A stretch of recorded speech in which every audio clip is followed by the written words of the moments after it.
The Nintendo Switch ships with a dock which is like your handheld to console converter. It comes with a HDMI output, two USB 2 outputs, one USB 3 output, and a USB-C port for power input.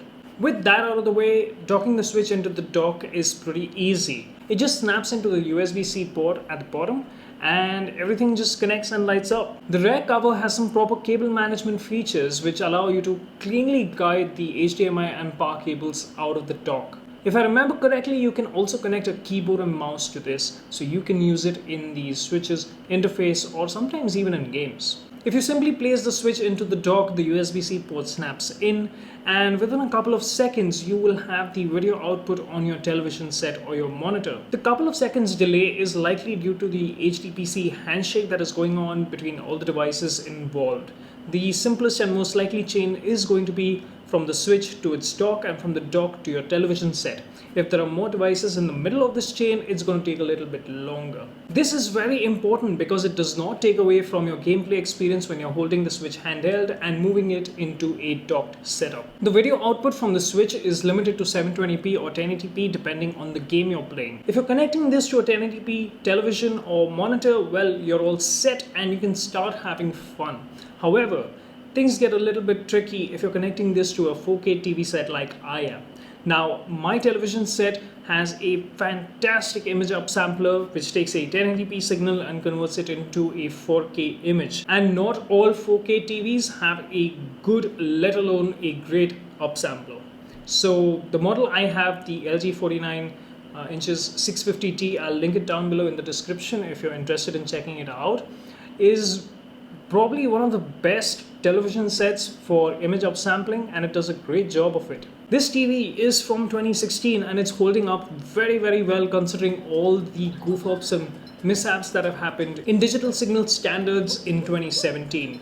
So considering all of that, this is a great TV set. So that is something you need to keep in mind if you're going to be connecting your Switch to a 4K TV. So if you do plan to use your Switch extensively in the docked mode, well, having a great TV is one of the basic requirements. Another thing I noticed is the audio. Game engineers and studios have invested a lot of time and money into great audio for their games, great scores and soundtracks for their games, and unfortunately the Switch's inbuilt speaker does not do it enough justice. But if you connect it to a great television set or a great home theater system, when you're docked, well, you're going to be having a way better experience. But if your TV does not ship with a great set of speakers, well, you can always use a 3.5mm extension cable and plug in your earphones or headphones. But do remember that if someone trips over it, they're going to bring the whole thing down and it may damage your Switch and the dock. So yeah, not recommended. So there you have it. The dock does elevate the Switch's experience in a way I wasn't expecting.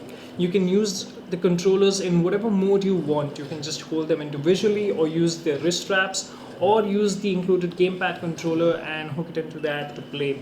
That is by far my most favorite playing position. So a bigger image, richer audio, comfortable seating positions, my back is thankful for and my neck hasn't complained. So considering all of this, this has been a fantastic experience and experiment for me because I'm not a big console gamer. And I ended up having a lot of fun. So just pair the dock with a decent display and you'll find yourself lost in games for hours over end.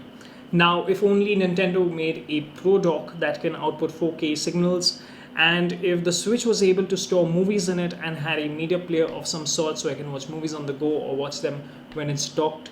So yeah, that would have been great, but I think I'm asking a little too much from a device, and I think that would also make it the perfect handheld gaming system. But until any of that happens, my HTPC's life is safe and secure.